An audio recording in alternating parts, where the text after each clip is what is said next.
Bonjour, mon nom est Sandra Lacombe. Alors aujourd'hui, on va parler des trois phases que l'abuseur utilise pour se faire passer pour une victime. Finalement, le mot abuseur, c'est pas un mot francophone, mais c'est un mot que je vais continuer d'utiliser parce qu'il dit exactement ce qu'il a à dire. C'est une personne qui abuse, c'est un abuseur. Un protagoniste, ça, non, ça ne me parle pas. J'adore utiliser ce mot, alors je continue de l'utiliser. Alors, pour réussir à hypnotiser leur auditoire, les abuseurs ont appris à jouer le rôle de la victime. Et j'utilise le mot abuseur, même si c'est pas très français. Je l'utilise parce que ça dit exactement ce que ça a à dire, une personne qui abuse. Et je vais continuer d'utiliser ce mot-là parce que je l'adore. C'est peut-être un anglicisme, je m'en fous. Je trouve que c'est parfait. Dans les situations actuelles, on ressent exactement le pouvoir du mot. Alors on se demande comment ces gens-là arrivent à jouer le rôle de la victime. Comment ils arrivent à mettre de leur côté tous ces gens? Parce que nous, le simple fait de dire « Écoute, je suis abusée par cette personne-là », on va se faire répondre des trucs complètement insignifiants comme « Bah, on a tous des défauts, hein? Bah, on est deux dans un couple, hein? Un couple, ça se fait à deux. Ah, c'est vrai? Ah, ben avec moi, il est gentil. Ou elle est gentille. » Etc., etc., etc. On pourrait passer la journée à dire à utiliser je vais le dire, stupidités qu'on entend par rapport à ça.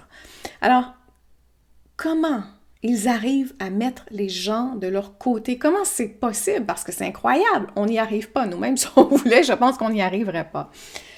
En fait, il y a trois phases significatives qui servent à manipuler le cerveau des gens qui les entourent.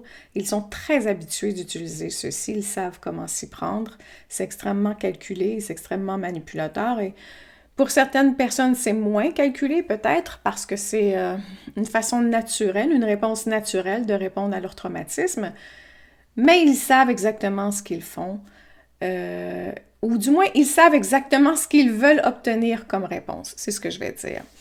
Donc, ce que je vais exprimer, ce seront évidemment des généralités, parce que je ne peux pas parler de tout le monde, je ne peux pas parler de chaque situation différente. Alors, on va parler de généralités. Ça ne se produit pas toujours de la même façon, c'est évident, mais les phases que je vais décrire, à mon avis, ça revient très souvent. Et mon expérience personnelle me l'a prouvé aussi. Alors, la phase 1, c'est la phase de séduction, mais attention parce qu'il y a un double jeu. Donc, ils vont se présenter comme étant une personne idéale. Donc, ça, c'est la phase de séduction. Et là, il y a deux scénarios possibles. Donc, ils vous séduisent ou ils séduisent l'auditoire. C'est les deux situations qui sont possibles. Pourquoi je dis ça? Par exemple, vous rencontrez une nouvelle personne, donc un amoureux, une amoureuse possible. Donc, elle va tout faire pour vous séduire. Elle va tout faire pour faire correspondre sa personnalité à la vôtre. C'est ce qu'ils cherchent à faire parce qu'ils doivent obtenir votre approbation. Ils doivent vous attacher à eux et en fait, ils ont si peur d'être vulnérables, d'être eux-mêmes, que même s'ils cherchaient à être une autre personne, ils n'y arriveraient pas. Même s'ils ne cherchaient pas à être une autre personne, mais à être eux-mêmes, ce serait extrêmement difficile parce qu'ils se sont fait dénigrer toute leur vie, tout comme nous un peu, sauf que malheureusement, eux, ça s'est dégénéré avec le temps. Alors, ils vont se transformer, ils vont se travestir pour correspondre à votre idéal. Et alors là, vous vous dites, wow, je suis avec quelqu'un d'extraordinaire. Si tu savais tout ce qu'il fait, tout ce qu'elle dit, tout ce qu'il est, tout ce qui...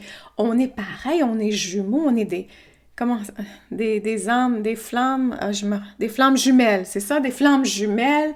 C'est mon... Peu importe. Alors, vous allez dire, mon Dieu, j'ai jamais connu quelque chose comme ça. Évidemment. Il dit oui ou elle dit oui à tout ce que vous êtes pour l'instant. Le deuxième exemple, c'est dans le cas d'un parent, par exemple. Ce n'est pas vous qu'ils vont séduire, mais ce sont les autres. Donc les amis, les collègues, la famille. C'est eux qu'ils vont séduire parce que vous, ils peuvent vous maintenir, vous contrôler, vous rabaisser, vous soumettre. C'est ce qu'ils peuvent faire avec vous. Et donc, ils n'ont rien à obtenir de vous. Vous êtes leur petit jouet, en fait, pour satisfaire leurs besoins. Alors, dans les deux cas, vous allez voir, ils vont utiliser les sourires, ils vont avoir du charisme, ils vont avoir du charme, ils seront calmes devant les autres, ils vont démontrer que Ils vont démontrer tout ce que la société attend d'une personne. Alors les gens les perçoivent vraiment comme des personnes sans problème, aucun problème. Et c'est là où le double jeu va entrer dans la situation. C'est que durant ce temps, durant le temps de la phase 1, il peut aussi y avoir une phase que j'appelle la séduction négative. Alors, le début du rôle de la victime va commencer. Donc, pendant qu'ils vous séduisent, ils vont aussi, parallèlement, laisser des traces pour soulever le doute. L'exemple 1, donc vous avez un nouvel amoureux et là, tout doucement, il va laisser entendre certaines choses. Ah, tu sais, avec mon ex, c'était pas facile, j'étais peut-être aveugle, j'aurais dû voir mieux, j'aurais dû faire mieux.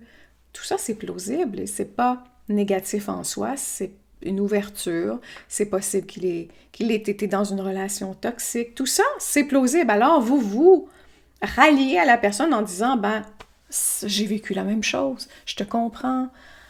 Alors là, vous créez une connexion. Malheureusement, c'est une connexion qui est peut-être fausse, mais ça, on ne le sait pas au départ. Mais je vous dis, à ce moment-là, c'est le temps de faire juste un petit crochet. Ah, j'ai ça à noter. Est-ce que ce sera vrai ou ce sera faux? On verra bien. Le deuxième exemple, avec vos parents, eux vont laisser entendre que, avec les gens qu'ils rencontrent, c'est pas facile à la maison, hein? Je suis avec un adolescent ou avec une adolescente, hein? Tu sais comment ça se passe, hein? Oui, tu le sais, hein?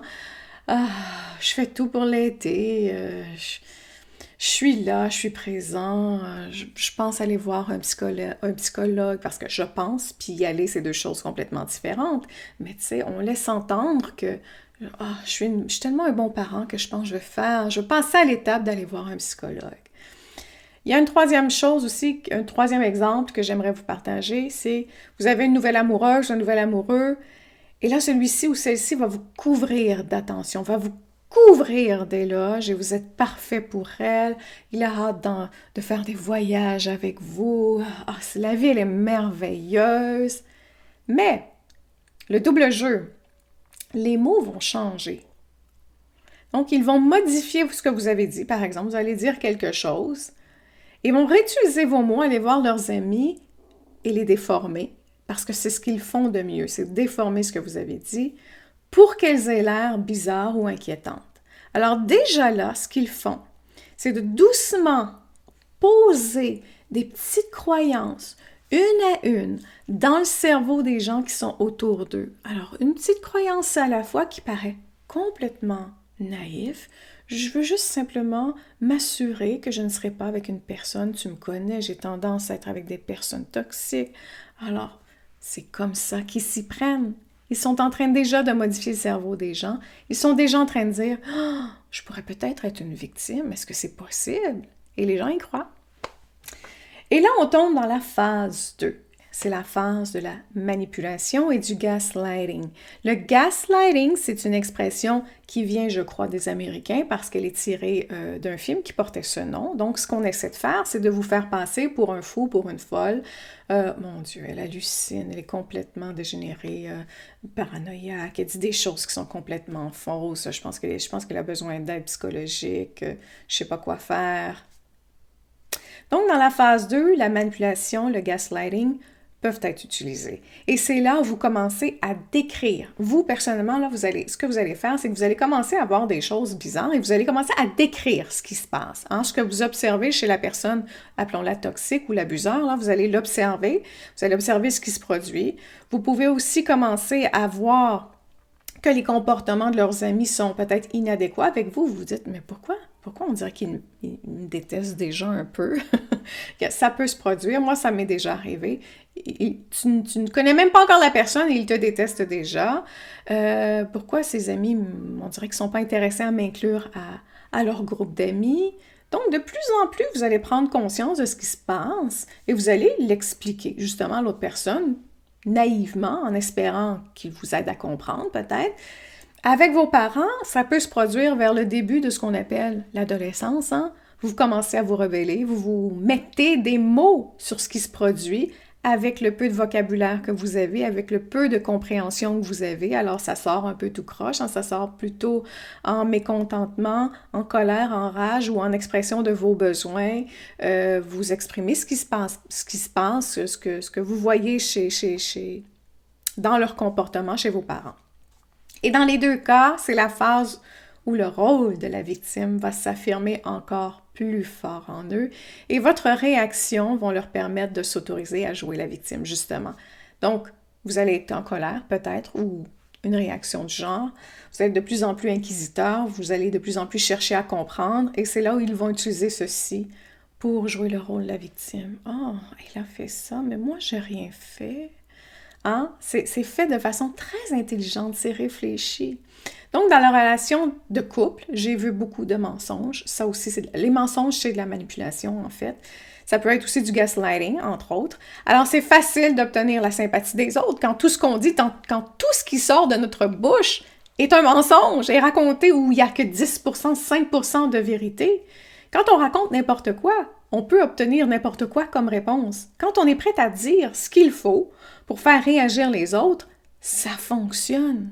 Mais nous, on ne fait pas ça. Alors, si vous vous questionnez pourquoi je passe pour la méchante personne, mais parce qu'on ne manipule pas les autres. On ne fait que dire ce qui se produit.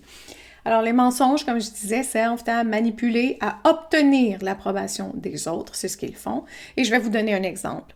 Je ne sais pas si je l'ai déjà raconté dans une autre vidéo. Je vais le répéter. Dans ma dernière relation à long terme, il y a plusieurs années, qui a été abusive, je veux dire, ça faisait des années que je tentais de prouver qu'il salissait ma réputation et je m'acharnais à trouver où il mentait, quand il mentait, et je m'acharnais à trouver ceci. Donc, j'étais obsédée par ça. Et à la fin, devant la psychologue, vers la fin de notre relation, on était devant la psychologue parce que je pense qu'il voulait prouver à quel point c'est quelqu'un qui... Il n'avait pas l'intention de changer, c'est ce que j'ai à dire. Il voulait simplement prouver que c'était une bonne personne. Paraître une bonne personne et que les autres étaient problématiques, moi entre autres. Alors il dit à la psychologue, il dit, tu sais, j'ai tout fait pour calmer le jeu, pour qu'elle se calme. Je me suis même retirée des réseaux sociaux comme elle me l'a demandé. What? Merci mon Dieu, parce que parfois on est tellement perturbé, notre cerveau est tellement comme empêtré dans toutes sortes de mensonges, tout plein de mensonges, voilà, qu'on n'est plus capable de voir clair. Mais là, j'ai eu un moment de clarté, merci mon Dieu. J'ai dit, pardon, je t'ai jamais demandé ça.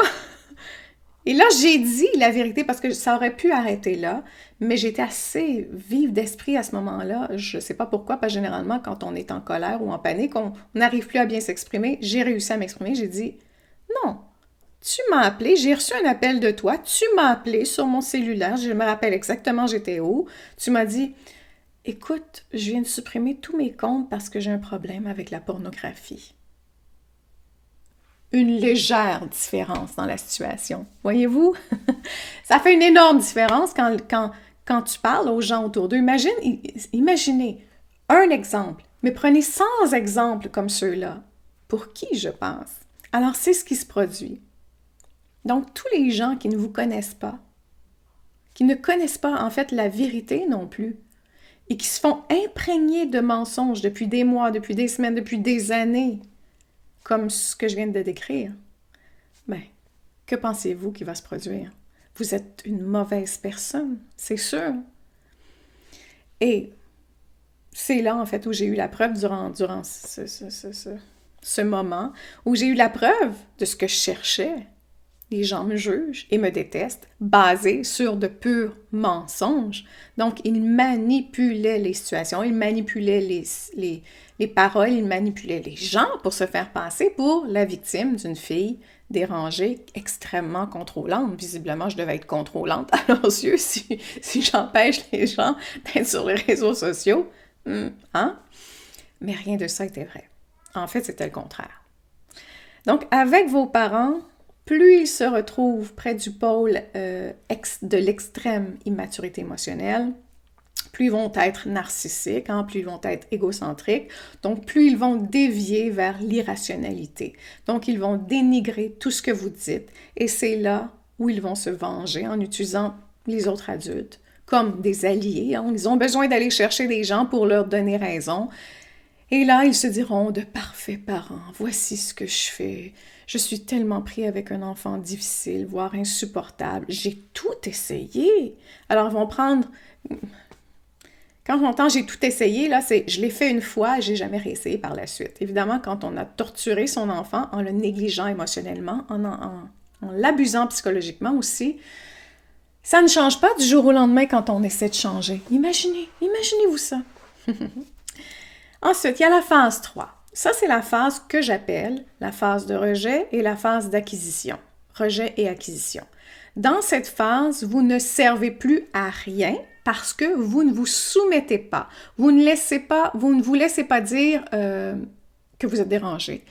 Vous ne vous laissez pas dire que vous n'êtes pas bon, que vous êtes dérangé, que vous êtes méconnaissant, ignorant, que vous êtes trop sensible, tu es incompétent, tu ne connais rien, etc. Donc, vous cessez tout ça et vous voyez exactement qui est l'autre personne.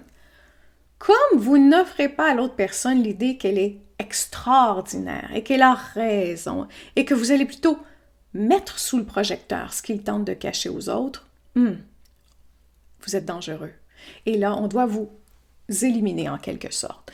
Donc, vous n'offrez plus rien de bon parce que ce qu'ils cherchent, c'est toujours un auditoire. Ils cherchent un auditoire pour dire qu'ils sont merveilleux. Ils cherchent quelqu'un d'inférieur à eux. Alors, vous n'êtes plus rien de ça. Alors, on vous laisse tomber subitement. Donc, la même chose avec vos parents. Vos parents vont refuser de vous emmener en voyage avec le reste de la famille. Parce que vous êtes horrible, c'est évident, vous allez troubler les gens. C'est pas eux le problème. On va refuser de fêter Noël aussi pour vous punir. On va vous ignorer, on va vous retirer du testament, on va cesser de vous aider à payer vos frais scolaires, etc. Mais il y a un but, parce que oui, ça peut paraître « Oh, quelle belle valeur à ce parent! » Non, le but, ce n'est pas d'avoir des valeurs, le but, c'est de vous punir. Ce n'est pas fait pour vous aider à apprendre les choses de la vie, mais bien pour vous punir. Et les autres parents vont complètement féliciter ces comportements. Et si vous êtes en couple, ben c'est là où il vous quitte. Et les autres vont lui dire « Ah, il était temps. Tu as tout à fait raison avec ce qu'il t'a fait, avec ce qu'elle t'a fait. » Et c'est là où ils vont commencer à dire « Ben, tu sais quoi, ben... j'ai fini par la tromper, hein? Je m'en veux tellement. » Et là, les autres vont dire, « Ben, tu sais, avec ce que tu as vécu... » Et là, ils vont le couvrir d'attention et de raisonnement et de logique derrière tout ça. Et ça alimente en eux la victime qu'ils aiment être et l'image grandiose d'eux-mêmes. Donc, voyez-vous les deux actions de la phase « je rejette » pour mieux acquérir. Je rejette pour que ma fausse personnalité ne soit pas divulguée, ne soit pas dévoilée, et j'acquiers des gens qui vont, avec moi, me glorifier, me consoler la pauvre victime. Et ils obtiennent donc l'approbation qu'ils recherchent. Ils acquièrent de la sympathie. Donc, je pourrais vous donner tellement d'exemples parce que je l'ai vécu tellement souvent. On me le raconte aussi, on m'en parle tellement souvent toutes les semaines, des situations semblables, j'en ai des tonnes et des tonnes. Notre travail, c'est de rester vigilant constamment et de poser des petits crochets à chaque fois qu'on ressent une alerte rouge en soi, des red flags. On se fait une petite liste mentale. Je préfère les petites listes par écrit parce que les petites listes mentales, on a tendance à les oublier. Alors, par écrit, on ne les oublie pas. Alors, chaque fois, en début de relation, je vous suggère vraiment de faire ça. Ne devenez pas obsessif ou je ne vous demande pas d'halluciner, d'inventer des choses. Je vous demande aussi de trouver un équilibre à l'intérieur de ça.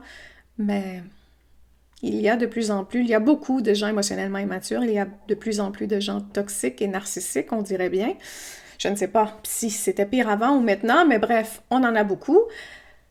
On ne peut pas changer les relations passées, mais on peut apprendre des relations du passé. Alors, peut-être vous faire une petite liste et dire, ben, je veux pas, voici ce que je veux pour moi et ce que je ne veux pas pour moi, et voici ce que j'observe. Donc, restez émotionnellement détaché jusqu'à ce que vous soyez certain que les choses vont dans la bonne direction. Si jamais vous pensez que vous avez été peut-être négligé émotionnellement dans l'enfance, ben j'ai un quiz sur mon site web sandralacombe.com que vous pouvez compléter et obtenir une réponse dans les minutes qui vont suivre. Alors vous pouvez vous diriger tout de suite, il est déjà fonctionnel, il vous attend. Sur ce, je vous dis prenez soin de vous car tout le reste suivra.